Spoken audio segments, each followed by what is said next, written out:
며칠 전에 손실보상 청구권에 관해서 촬영을 했는데 영상 녹화만 되고 녹음이 안 되더라고요.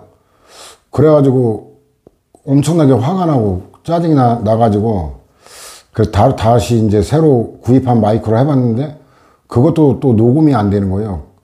그 유튜브하고 구글에 그 녹음이 안 되는 이유가 어떤 이유인지를 찾아봤는데 뭐 이렇다 할 만한 게 뭐 없더라고요.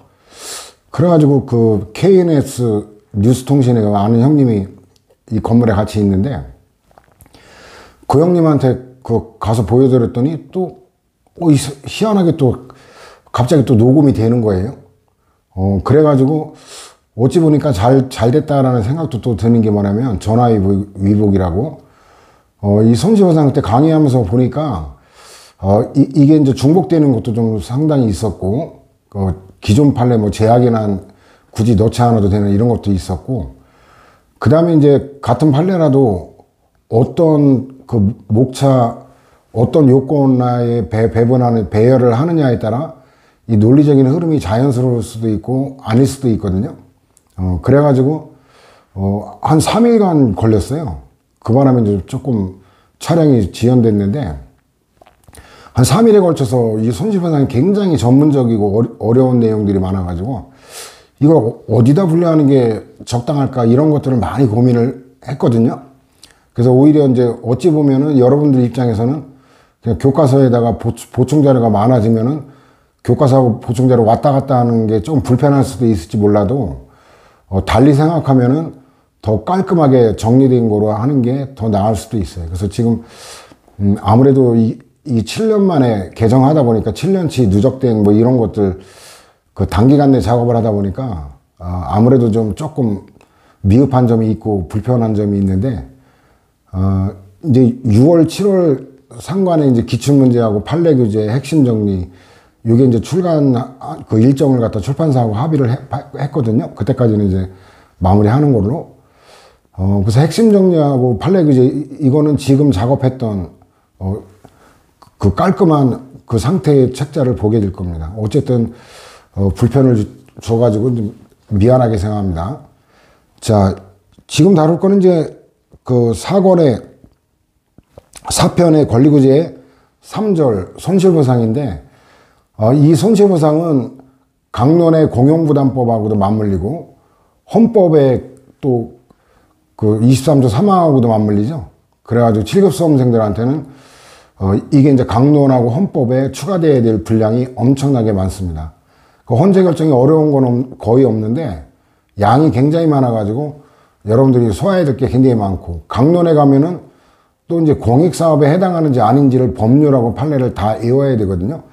그 중에 이제 4호까지 공익사업에 관한 게 뭐 몇십 호가 있는데 그 중에 4호까지에 해당하는 것만 공익사업의 변환이 허용되는 거고 그건 또 별도로 외워야 되고 그 다음에 이제 공용환지라고 해서 도시개발사업 그 농촌을 택지 조성해 가지고 이제 도시로 만드는 공용환지 그 다음에 이제 그 낙후된 건물을 철거하고 재개발 재건축하는 거 관련되는 게 이제 공용환권 이런 것들이 강론에 가면 또 추가가 됩니다. 그래서 여기 총론의 행정법 총론에는 그중 가장 기본적인 거를 다룬다. 보상 그 위주로 손실 보상 위주로 다루는 거예요. 강론에 가면은 이제 공용 침해 부분 보상에 관한 건 총론에 다루고 그 침해 공용 침해 유형 뭐 이런 것들 그거에 중점을 둬서 다루는 게 이제 강론이 되겠고 자 그래서 이제 행정상 손실보상의 의의인데 이거는 적법한 공권력 행사라 그랬죠. 위법한 게 손해배상이고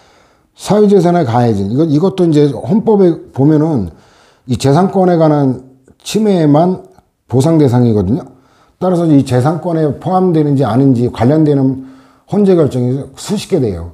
그것도 이제 헌법에 추가될 건데 그 다음에 특별한 희생 정도에 이르러야 되기 때문에 단순한 사회적 제약에 머무는 거는 보상 대상이 아니다. 다 이제 나눠서 살펴볼 거예요.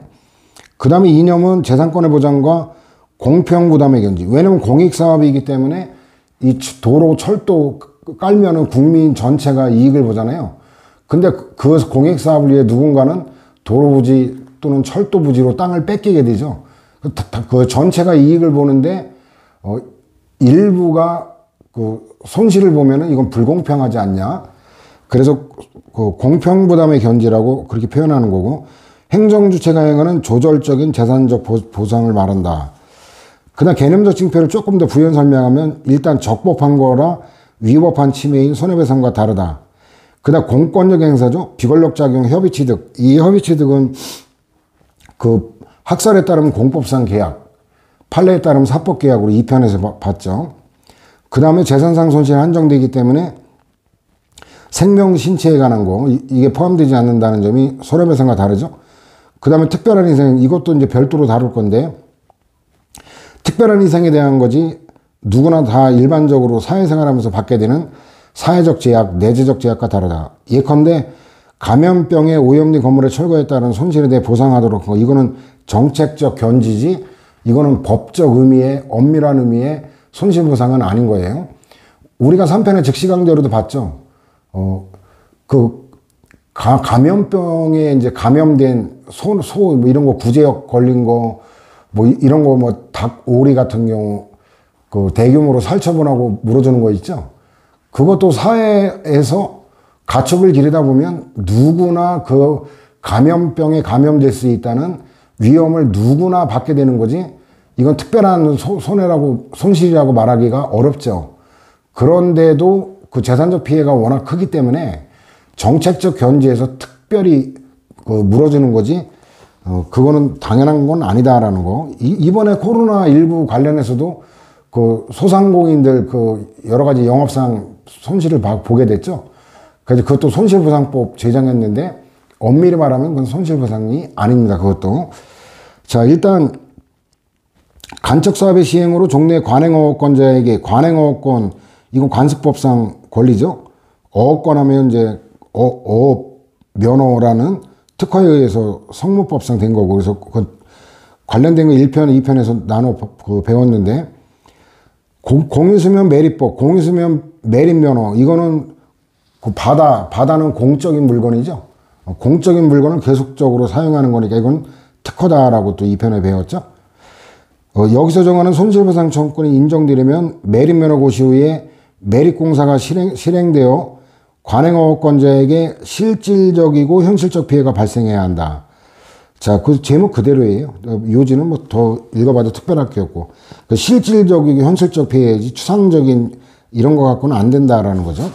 간단한 판례였고, 그 다음에 이제 손실보상의 근거, 이론적 근거는 그 제목 정도 알아두면 돼요. 특별희생설. 아까도 봤잖아요. 또 뒤에도 다시 볼 건데, 특별한 희생을 당한 사람에게 정의 공평의 관념을 기초로 물어주는 거다. 그 이익을 보는 다수, 즉 공동체 전체의 부담으로. 그래서 그 손해배상의 이념이 개인주의적 책임이라면 손실보상은 단체주의적 책임이다라는 게 손해배상에서 손실보상을 비교하는 도표 뒤로 미루긴 했지만, 여러분들 종합 정리할 때는 나중에 그거 보면 되겠고, 그 다음 헌법적 근거를 잘 알아둬야 돼요. 이거 나중에 경계이론, 분리이론 이걸 이해하기 위한 배경 지식인데, 이 재산권에 관한 게 23조에 규정되어 있는데 23조 1항은 재산권의 내용과 한계예요.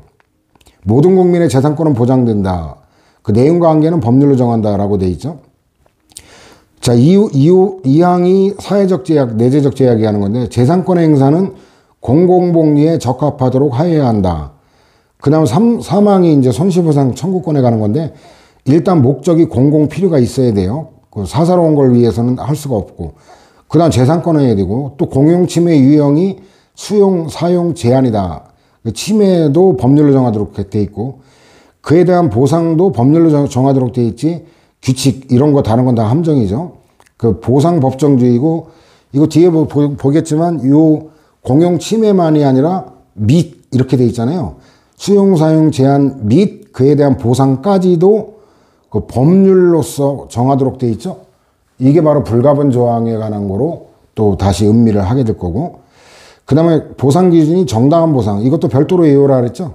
나중에 가면은 그 정당한 보상의 의미에 관해서 통설하고 판례가 완전한 보상이다. 그건 해석이지 헌법에 완전한 보상을 하도록 규정하고 있다. 이러면 틀리고, 학설 판례 이름 맞고.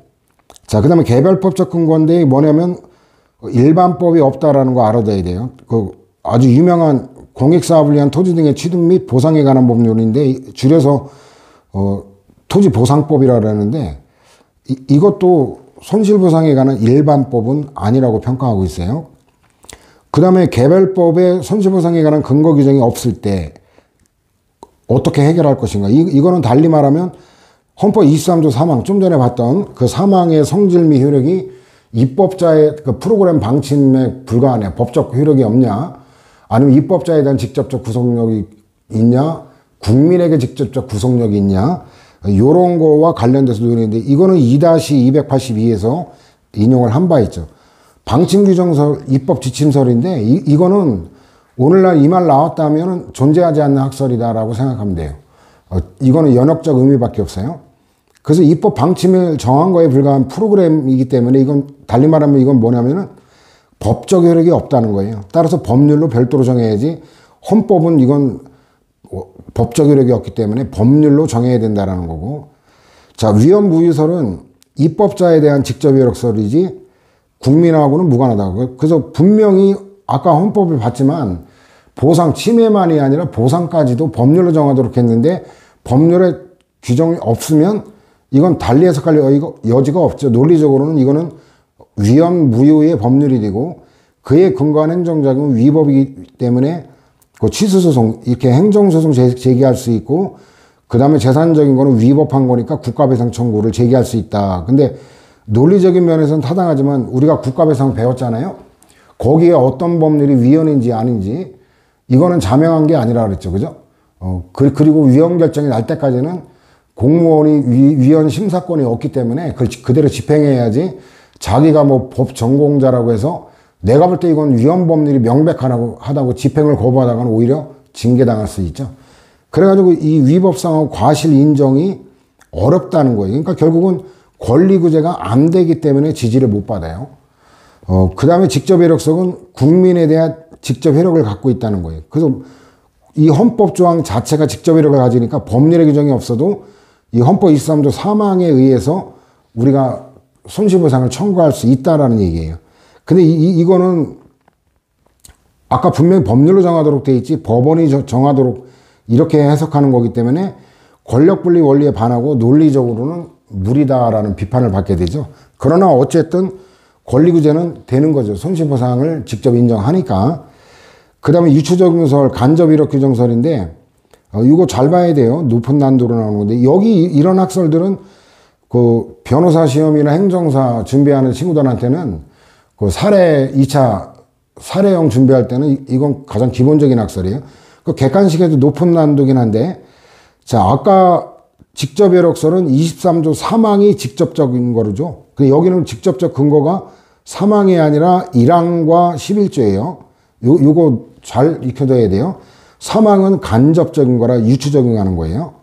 그래서 또 음미할 게 뭐냐면 수용유사 침해 이론과 관련되어 있는 학설이 이거다라는 거 알아두고. 근데 어떤 비판을 받냐면 헌법 23조 1항은 재산권의 존속보장에 관한 거죠. 아까 재산권은 보장된다. 보장에 관한 거지 침해에 관한 게 아니죠. 침해에 관한 거는 사망이죠. 침해와 그에 관한 보장이 아니라 보상, 그 사망이고, 그래서 재산권의 가치 보장의 문제인 손실보상에 관한 근거 규정이 될 수 없다. 유추적용은 대상의 유서성이 전제로 요구되는데 1편에서 이거 배웠죠. 유추 해석, 확장 해석, 뭐 이런 거 반대 해석. 근데 23조 사망은 적법성을 기초로 하는데 손실보상을 규정하고 있지 않은 법률에 근거한 거는 이건 위법이기 때문에 유사성이 없다.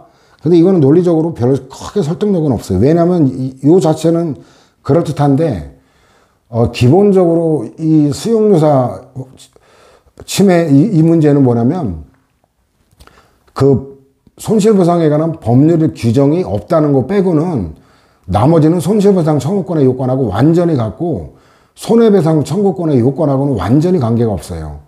그렇기 때문에 이거는 뭐 그렇게 논리적인 비판이라고 보기는 어렵고, 그 다음에 그 독일에서도 그 연방헌법재판소의 자갈채취 사건 판결 이후, 근데 이 수용유사 침해 이론은 이제 195회에서 다시 보게 될 거예요.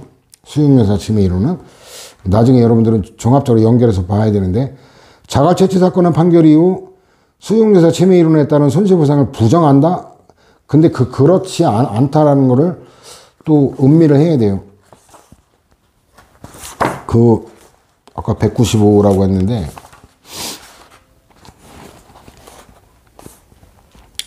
그 195에 가면 맨 밑에 자갈채취 판결이 있죠. 이게 127하고 연결되는데, 그래가지고 일단은 다음 페이지 보면은, 4로 인용하는 게 나을 뻔했나? 4. 그래서 196으로 인용하는 게 더 나을 뻔했네. 뭐냐면, 제한 축소된 거지, 이게 부정되는 게 아니거든요. 그 의미는 나중에 설명할 건데, 196으로 인용하는 게 낫겠다. 이건 뭐 독일 견해를 제대로 알지도 못하고 비판하는 거죠. 그다음 판례 대법원인데 일관되지 않다라고 정리하면 돼요. 그 다음에 개발제한구역에 관한 거는 사회적 제약이다. 이거는 이제 워낙 유명한 판례이기 때문에 개발제한구역에 관한 건 별도로 사회적 제약. 그 다음에 나머지는 이제 전체적 평가는 일관되지 않다. 그래도 개발제한구역 지정에 관한 도시계획법 21조는 위헌이라고 볼 수 없다. 이게 대법원의 입장이죠. 근데 헌재는 위헌 무효서를 취하고 있어요. 헌법 불합치 결정을 내리긴 했지만. 그래서 그와 같은 제한으로 인한 토지 소유자의 불이익은 공공의 복리를 위하여 감수하지 아니하면 안 될 정도의 거로 인정된다. 근데 이게 웃긴 게 뭐냐면 그 땅 중에 가장 비싼 땅이 뭐냐면 나대지는 뭐냐면 건물이 없는 대지예요. 건물이 없는 대지는 내가 원하는 건물을 바로 그대로 신축할 수가 있죠. 근데 만약에 기존에 건물이 있는데 낡았다거나 내가 원하는 구조하고 다르면 철거 비용이 추가적으로 투자가 돼야 되죠. 가장 금싸라기 땅인 나대지가 개발제한구역으로 묶여버리면 아무 쓸모없는 땅이 돼버리는 거예요. 뭐 몇십억, 몇백억 갈 수도 있던 땅이 그냥 완전 헐값으로 묶여 있는 거죠. 대법관 자기네 땅이 이렇게 묶였다면 아마 이렇게 뭐 그 정도는 참을 만하다. 감사하지 않으면 안 될 정도다. 이렇게 무책임하게 판결 내리지는 않았을 거예요. 지하하고 이해관계 없으니까 참아라 이놈들아. 참 무책임한 판결이죠. 그 다음에 이제 보상 규정이 없어도 인정한 판례. 이건 뭐 사건을 예울 건 없고. 그 다음에 하천법 개정법률 시행이 전에 국유로 된 경우 명시적 보상 규정이 없어도 보상해야 된다. 이렇게 규정 없어도 인정한 판례도 있다. 그 정도로 일단 일반론으로 정리하면 될 거고. 헌재는 위헌 무효설이에요. 근데 이제 위헌이긴 한데 그 혼란을 방지하기 위해서 헌법 불합치 결정에서 입법자가 개정할 때까지는 잠정적으로 효력을 유지하는 거로. 왜냐하면 이게 나대지와 일부의 경우에 이게 위헌 소지가 있는 거지 개발제한구역 제도 자체가 위헌은 아닌 거거든요. 근데 이걸 갖다 단순 위헌 결정하면 개발제한구역 지정의 근거 법률이 완전히 무효가 돼버리는 거예요. 효력 상실되는 거예요. 그렇게 되면 전국의 개발제한구역 지정된 거는 다 그냥 해제가 되죠. 그리고 입법자가 다시 위헌적인 요소를 제거해서 다시 법률 제정할 때 그때 이미 어때요? 전국의 개발제한구역 그게 해제된 효과가 발생하는 것과 동시에 그 전국의 산 뭐 이런 게 공원 이런 게 다 까뭉개지겠죠. 그런 혼란 때문에 어때요? 이 변형 결정을 헌법 불합치 결정을 내린 거예요. 토지를 종전의 용도대로 사용할 수 있는 경우와 없는 경우를 나눠봐야 돼요. 토지를 종전의 용도대로 사용할 수 있는 경우에 개발제한구역 지정으로 인한 집가 하락, 이거는 내재적 사회적 제약이다라는 거예요. 예를 들어보면 그 나대지는 건물이 없는 대지라 그랬죠. 그건 전혀 사용 수익을 못 해요. 근데 일단 건축이 돼 있는 상태에서 개발제한구역으로 지정되면은 종래 용도대로 사용할 수가 있는 거예요. 철거해야 될 의무는 없어요. 그 다음에 또 전이나 답이다, 과수원이다 이런 경우는 그 농사 계속 지을 수가 있어요. 그런 종래 용도대로 사용 수익이 가능한 경우와 불가능한 경우를 나눠봐야 돼요. 그리고 무조건 위헌이라는 게 아닙니다. 자, 그래서 이제 문장도 이거는 좀 음미할 게 몇 군데 있어요. 개발제한구역의 지정으로 인한 개발 가능성의 소멸과 그에 따른 집가 하락이나 집가 상승률의 상대적 감소는 토지 소유자가 감수해야 하는 사회적 제약의 범죄에 속하는 거로 보아야 한다. 자, 이게 지문 하나거리 나오죠.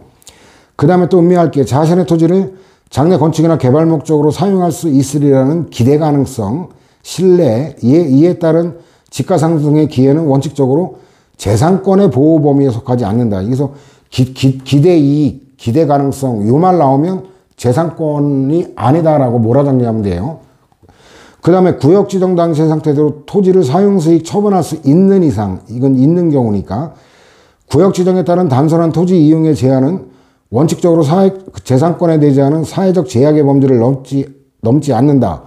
근데 이제 위헌이라고 한 게 이제 전혀 사용할 수 없는 건데, 종래 지목은 땅의 목적 용도라 그랬죠? 땅의 목적이 이러면 대지, 건축이 가능한 땅이고, 그 토지 현황에 의한 이용 방법에 따른 토지 사용도 할 수 없거나, 실질적으로 사용 수익을 전혀 할 수 없는 예외적인 경우, 이래가지고, 이 나대지가 이제 대표적인 거고, 그 다음 헌재가 또 들었던 거는 농로가 오염돼가지고 농사가 불가능한 경우, 요런 두 사례까지 들었는데, 자, 요런 예외적인 경우에도 아무런 보상 없이 이를 감수하도록 하고 있는 한 비례 원칙에 위반되어 당의 토지 소유자의 재산권을 과도하게 침해하는 거로 헌법에 위반된다. 근데 헌법 불합치가 결정을 하는 이유인데, 이거는 예외적인 경우에 보상 규정 두지 않은 게 위헌성이 있는 거지, 이 자체가 위헌이 아니라는 게 이제 나오죠.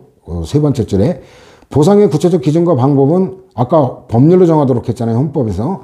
따라서 그는 헌법재판소가 결정할 성질의 것이 아니라 광범위한 입법 형성권을 가진 입법자가 입법 정책적으로 정할 사항이다. 이러니까 이제 국회 권한을 존중해서 효력을 유지시킨 거예요.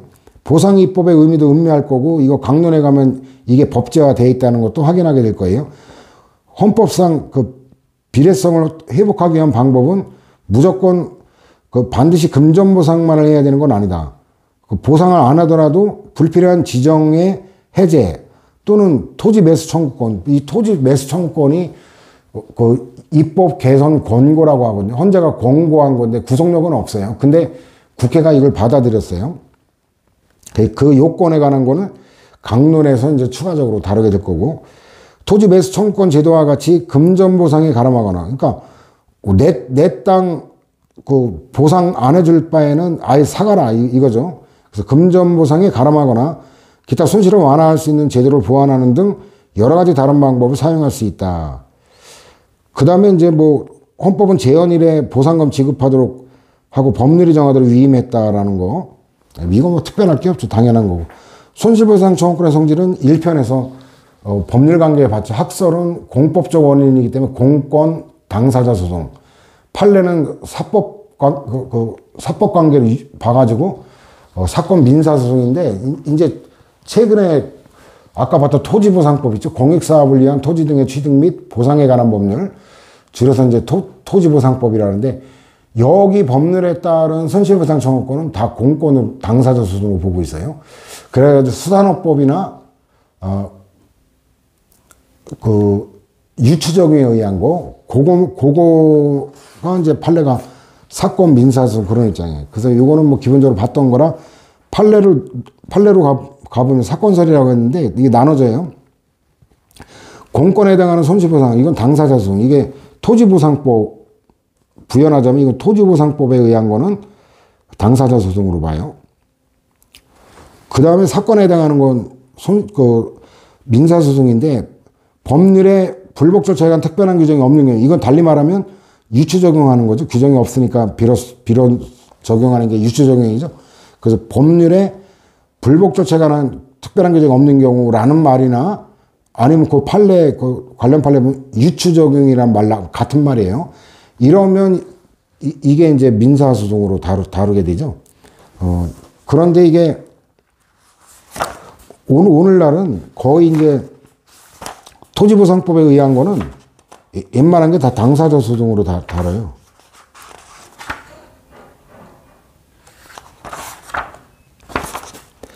그 157에도 권리구제가 공법상 당사자 소송이죠. 그 다음에 이제 뒤로 가면은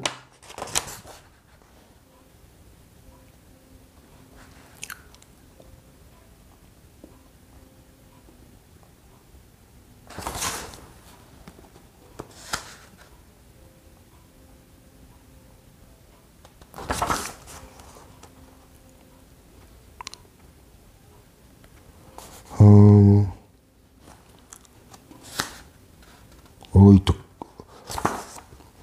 뒤에도 다시 또 보게 될 거예요. 그래서 어쨌든 토지보상법에 따른 것들이, 토지보상법에 따른 것들이 이제 판례도, 공권 당사자 소송, 그렇게 보고 있다. 그래가지고 뒤에서 다시 또 몇 번 더 반복하게 될 거고.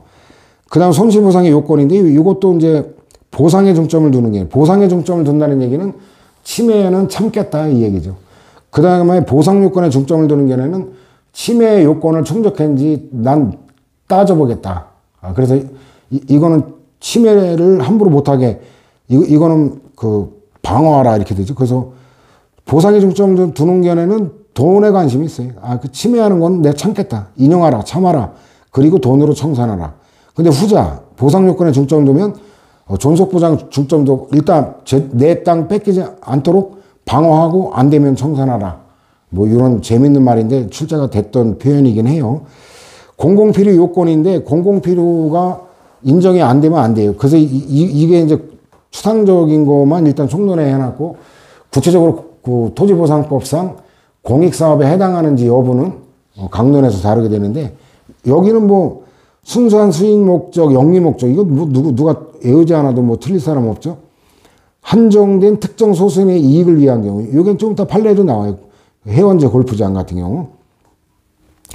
그 다음에 당해 사업이 사람의 사회경제, 문화생활상 직접적인 필요성이 극히 적은 경우, 뭐 외울 것도 없죠. 사업 주체가 당해 토지를 직접 자기 목적을 위해 공용하지 아니한 경우, 공적으로 이용을 안 한 경우, 순수한 국고 목적의 작용인 경우. 국고는 1편에서 배웠죠. 국고 나오면 이건 사법관계 대표라고 그랬죠.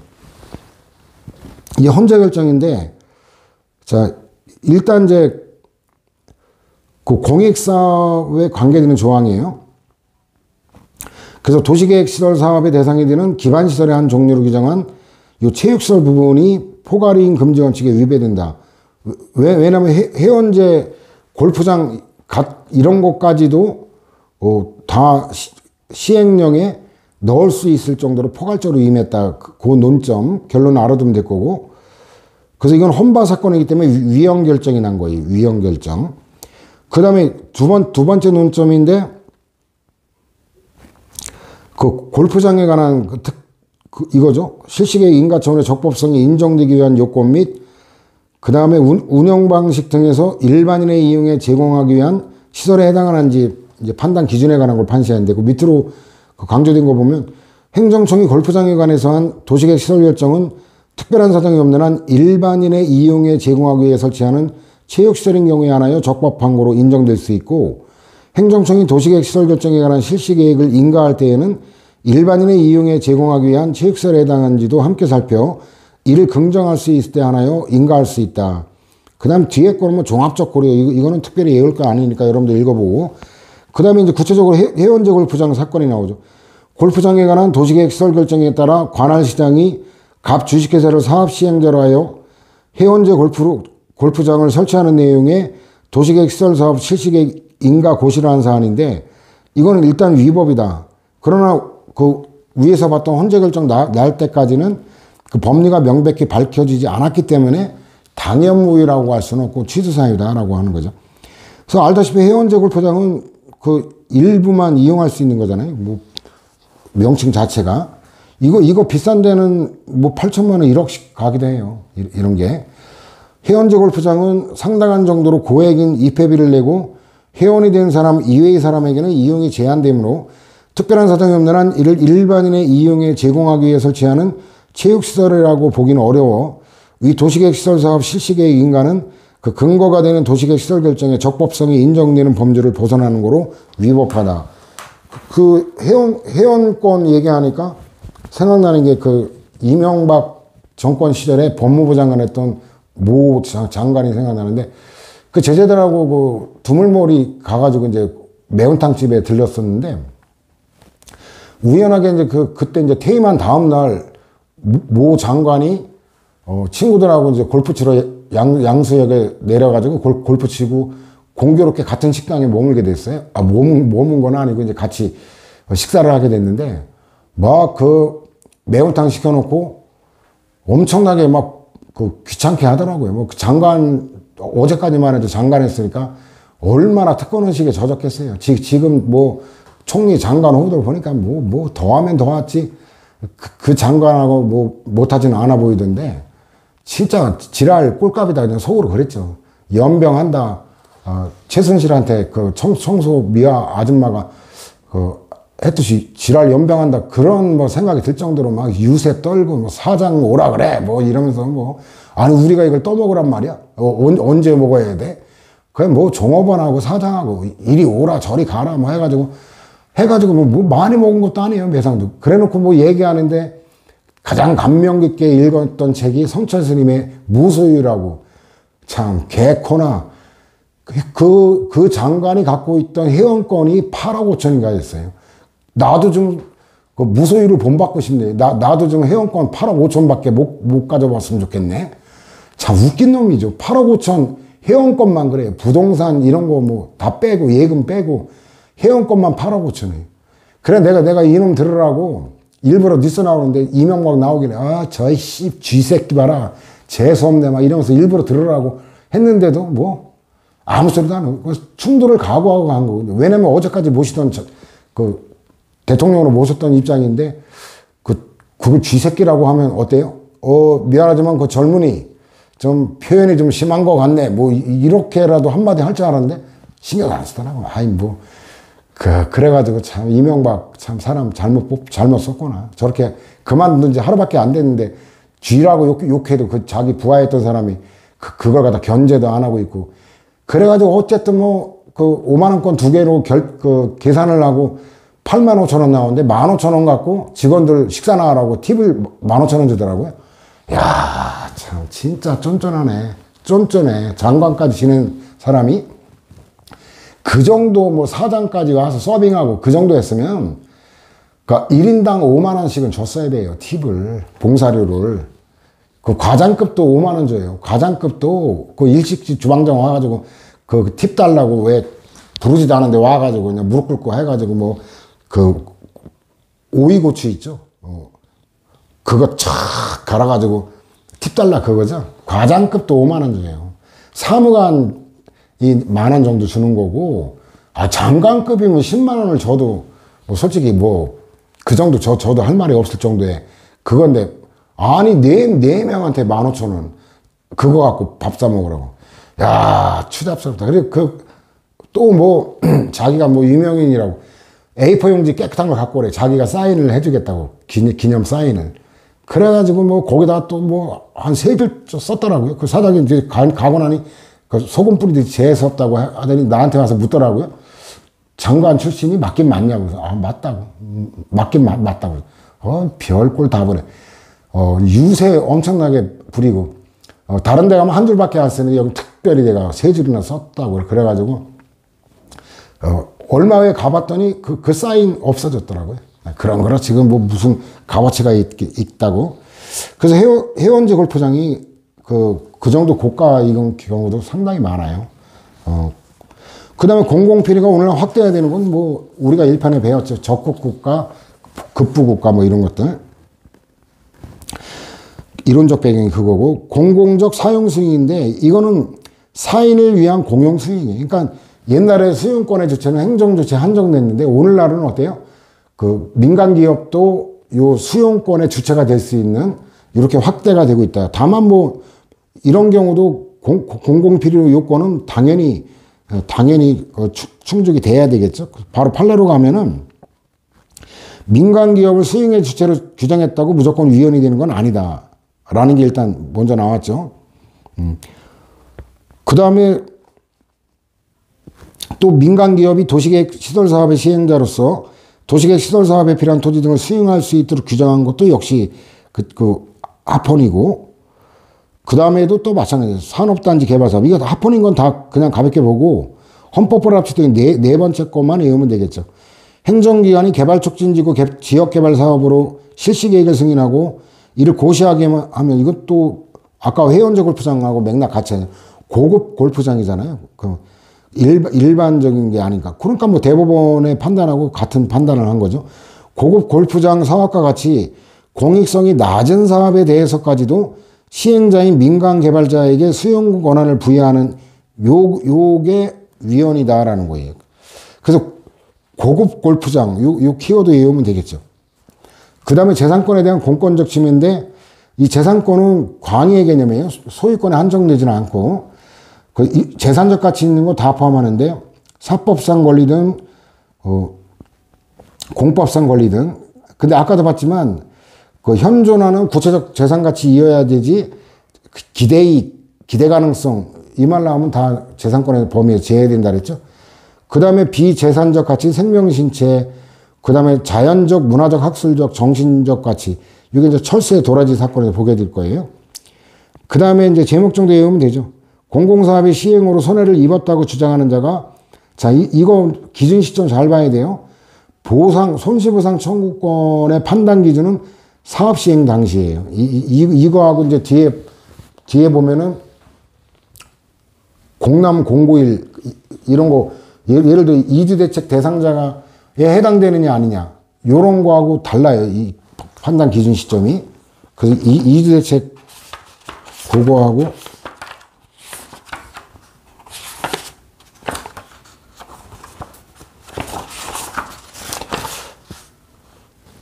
(148) 있죠? 148이 133하고 연결되는 148에 가면 1, 2번이 그 보충자료 그냥 간단하게 정리를 해놨거든요. 자, 그 두 번째 판례에 133이라고 쓰면 되죠. 이주대책 대상자이냐 아니냐 이거는 공남 공고일이에요. 요런 것만 비교해서 헷갈리지 않으면 돼요.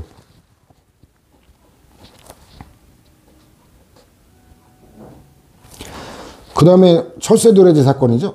문화적, 학술적 가치는 특별한 사정이 없는 한 토지 부동산으로서의 경제적, 재산적 가치를 높여주는 게 아니다. 따라서 철새도래지로서 자연문화적인 학술 가치를 지녔다 하더라도 손실보상 대상이 될 수는 없다. 그 다음에 이제 면허를 받아 도선사업을 영위하던 갑농업협동조합이 연육교는 이제 그 섬과 육지를 연결하는 다리를 연육교라 그러죠. 이 연육교가 건설되면 어때요? 그러면 이제 배를 이용을 거의 안 할 거 아니에요. 대부분 이제 자동차로 이용해서 다리를 건너는 게 훨씬 빠르니까, 그죠?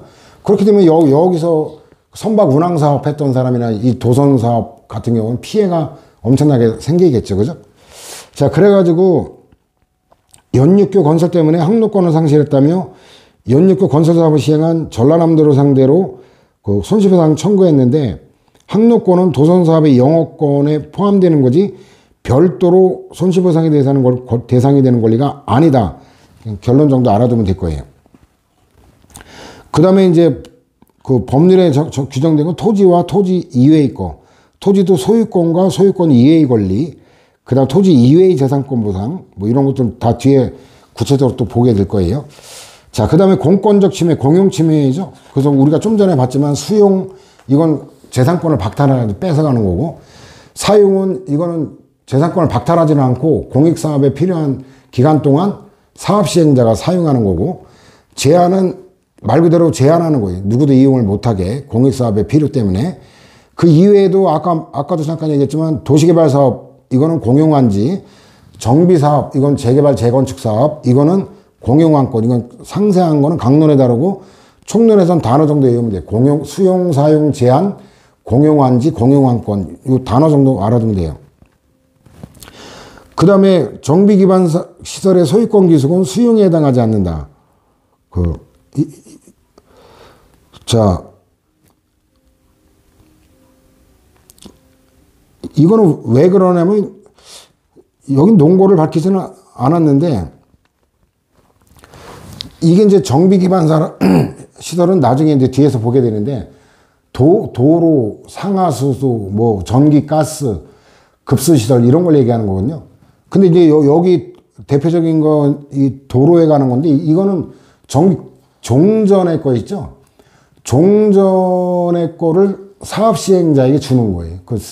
새로, 기반시설을 새로 만든 거는 국가나 지방자치단체 소유가 되는 대신에, 종전의 기반시설에 관한 소유권이 사업시행자에게 넘어가요. 그래서 이거는 뭐 강제로 뺏고 돈으로 물어주는 그런 성질이 아니라, 그러니까 그 교환이라고 생각하면 되거든요. 옛날 거 내주고 새 거 받는 그런 거기 때문에 이거는 일방적으로 뺏는 수용이 아니다. 그래서 그 배경은 아마 그렇게 이해하면 될 거예요. 그 다음 침해의 직접성인데 의도하지 않은 결과적, 비의도적, 비전형적, 간접적, 부수적 이거는 나중에 새로운 손해정보로 보는데 수용적 침해로 됩니다. 이거는 적법한 침해죠. 위법한 거는 이제 손해배상이라고 보상 규정이 있어야 된다고 그랬죠. 그래서 보상 규정이 없는 경우 어떻게 할 건가는 이미 봤고, 자, 그 다음에 특별한 이상이 돼야 되는데 이건 2-530에서도 인용했죠. 그래가지고 이게 재산권의 사회적 제약, 내재적 제약일 때는 보상을 요하지 않는다. 그러니까 양자 기준이 뭐냐가 굉장히 중요하죠. 이 기준, 어떤 기준을 적용하느냐에 따라 보상을 받을지 한 푼도 못 받을지가 결정되니까. 구별 기준이 사람 수만 갖고 하는 게 형식적 기준이고, 그 정도를 기준으로 하면 실질적인데, 개별행위에서는 특정인, 특별희생서는 조금 더 넓혀서 특정인만이 아니라 비교적 한정된 범위, 다수 이러면 특별한 게 아니잖아요. 그래서 이건 너무 획일적이다 그래서 지지를 못 받고, 실질적 기준서는 이제 좀 이따 보겠지만 굉장히 주관적이고 추상적이라 지지를 못 받아요. 보호가치서는 보호가치 있는 것만 보상한다는 건데, 보호가치가 사람마다 다를 거고, 침해당하는 입장에서는 무조건 보호가치가 있다고 주장하겠죠. 침해하는 사업시행자 입장에서는 뭐 개코나 저도 안 가져가겠구만, 보호가치가 없다고 주장할 거고, 그죠? 수인한도서 참을만 하냐 아니냐에 따라 참을만 하면 안 물어줘도 되고, 근데 침해당하는 입장에서는 참을만 하지 못하다고 주장할 거고, 침해하는 입장은 이 정도는 참을만 한 거 아니냐고 주장하겠죠. 다 주관적이죠. 목적 입에서 사람마다 목적 기능이 다 다르겠죠. 사적 효용설도 사적 효용이 사람마다 다르겠죠. 주관적이다. 중대한성 여부도 사람마다 다르겠죠. 그 대부분 다 이렇게 주관적이고 추상적인 거예요. 상황구속성설은 이제 상황에 따라 다르다라는 이런 게 학설 명칭 정도 알아두면 돼요. 이게 결국은 복수기준설이에요. 왜냐하면 그 형식적인 건 너무 획일적이고, 그 다음 실질적 기준설은 다 불확정적이고 주관적이기 때문에 양자를 종합한다. 근데 헌법재판소는 그 객관적으로는 복수기준설인데 뭐 별로 논하는 개수가 별로 없기 때문에 출제는 안 됐고, 그냥 이 문장 익히면 돼요. 제가 볼 때는 이거는 뭐 달려석할 여지가 없는데, 객관적 상황을 고려한다? 이러니까 상황구속성설. 그 다음에 보면 그 토지를 종래합법적으로 행사된 토지 이용의 목적으로도 사용할 수 없는 경우, 이건 목적 위배설이죠. 그 다음에 토지재산권의 이러한 제한은 국민 누구나가 수인해야 하는 수인한도설이죠. 그 다음에 또 토지에 대한 이용 방법의 제한으로 말미암아 토지 소유자에게 법적으로 전혀 이용 방법이 없기 때문에, 아까 나대지 경우 실질적으로 토지에 대한 사용수익을 전혀 할 수 없는 경우 이게 사적 효용설이죠. 이런 문장 익혀놓으면 돼요. 뒤틀어낼 거는 건덕지는 별로 없어 보이니까. 자, 대법원 판례는 일단 공공용물이죠. 도로 같은 경우 대한 일반 사용이 적법한 개발 행위로 제한됨으로 인한 불이익은 특별한 손실이 아니다. 예를 들어 뭐 도로 같은 경우도 새로운 도로를 만들게 되면 어떻게 기존에 있던 도로는 폐쇄시키거나 아니면 그 축소시킬 경우도 있겠죠. 그죠? 그런 경우 특별한 게 아니다라고 일반 사용이기 때문에. 그 다음에 공익사업의 시행으로 토속 채취 허가를 연장받지 못한 경우, 이거는 원인이 뭐예요? 그 공익사업 시행 때문에 연장받지 못한 거지, 얘 잘못이 아니라는 걸 염두에 둬야 돼요. 그로 인한 손실과 공익사업 사이에 상당 인과관계 인정 여부 및 그 손실이 적법한 공권력의 행사로 가해진 재산상의 특별한 희생으로 손실보상의 대상이 되느냐 논점인데, 자, 일단 뭐 첫째 줄은 중대한 공익상 필요, 이러면 재량이라는 건 2편에서 행정행위 때 다뤘죠. 그 자체로 중대한 공익상 필요가 있는 공익사업이 시행되어 토속 채취 허가를 연장받지 못하게 되었다 하더라도 토속 채취 허가가 연장되지 않게 됨으로 인한 손실과 공익사업 사이에 상당 인과관계가 있다고 할 수 없다. 이게 저로서는 조금 이해가 안 가는데, 공익사업의 시행이 원인이 된 거 아니에요. 근데 이게 왜 인과관계가 없다. 그래서 이거는 저로서는 이해하기가 좀 힘든 판례인데, 그래서 어쨌든 뭐 손실보상 대상이 아니다라는 거. 분리이론, 경계이론이 뭐 굉장히 길게 썼지만 내용이 어려운 게 아니에요. 이건 뭐냐면 기본적으로 이런 차이는 독일 기본법과 우리나라의 차이예요. 독일 기본법은 그 14조 사망이 수용에 관해서만 규정되어 있어요. 그러니까 수용하고 사용 제한, 재산권의 내용과 한계에 관한 거는 완전히 단절되어 있어요. 조항 자체가. 수용은 무조건 사망이고 나머지는 사용 제한 내지는 재산권의 내용과 한계는 일리학의 문제지 사망하고 관계가 없어요. 이게 완전히 분리가 되어 있어요. 그러니까 분리로는 독일에서는 채택할 여지가 있는 학설이에요. 근데 우리나라는 뭐냐면 사망이 그 아까 2항 봤죠? 사용 제한. 이게 2항에도 사용 제한이 2항과도 관련이 돼 있고 그다음 3항에도 수용 사용 제한 이렇게 3항에도 관련돼 있어요. 그러니까 그건 우리는 이게 수용하고 사용 제한이 분리가 된 게 아니라 그 특별한 희생이냐 아니냐에 따라 특별한 희생이 아닌 사회적 제약일 때는 2항 사용 제한이 2항에도 관련이 되고 특별한 희생에 당하면 3항으로 경계를 넘어가서 보상을 해줘야 되는 이런 기본적인 차이를 염두에 두고 독해하면 조금 될 거예요. 자, 그래서 맨 밑에 줄 보면 분리이론은 위헌적 침해 억제에 중점을 두고 이거는 함부로 침해하지 말라는 거고 경계이론은 그 경계를 넘어가면 돈으로 물어줘야 된다. 그 가치 보장에 중점을 두고 있는데 분리이론은 불연 속성 모델 단절되어 있다는 얘기고 좀 전에 말했듯이 독일 기본법 14조 3항은 수용에 대해서만 규정하고 1항이 재산권 내용이에요. 그러니까 수용과 내용 이건 전혀 별개 규정으로 분리가 되어 있다는 거고 이게 독일 연방헌법재판소예요. 자, 분리는 사회적 제약을 정한 재산권의 내용 규정과 수용 규정을 전혀 별개의 거로 보는 거예요. 그래서 재산권 제약의 그 정도에 따라 구별하는 게 아니라 아예 입법 형식과 목적 자체가 다르다. 따라서 거기에 따라 구별한다고 보는 것.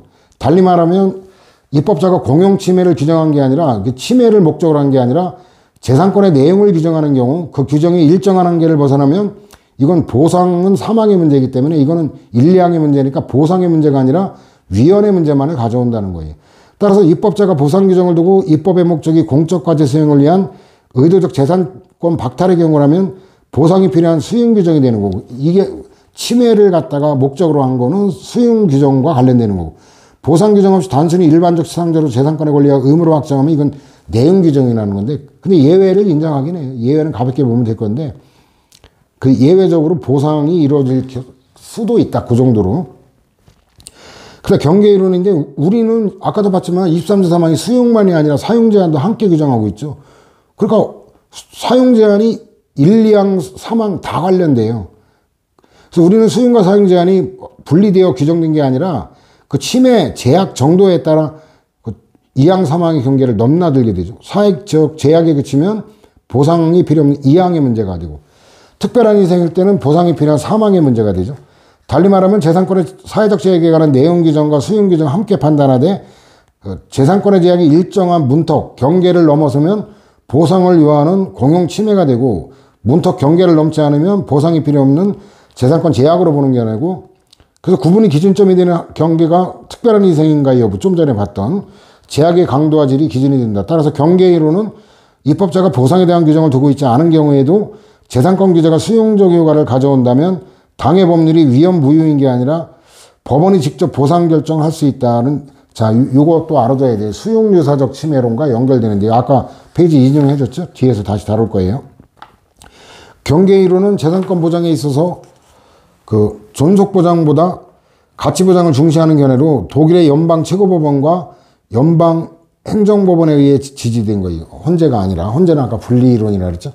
자, 근데 헌법재판소 우리나라 헌법재판소가 엽기적으로 분리이론을 수용했어요. 이거 진짜 이건 엽기적인 일인데 자, 판례로 바로 가면은 이게 의미할 게 뭐냐면 세 번째 조건 보상 규정은 입법자가 엽기 도대체 아무리 독일 박사가 베껴주는 거 사인을 해도 그래 우리나라하고의 그 차이나 그 확인을 해보고 사인을 해야지 병신 같은 것들이 보상 규정은 우리나라는 사망이잖아요. 1, 2항은 보상이라는 표현이 없잖아요. 그죠?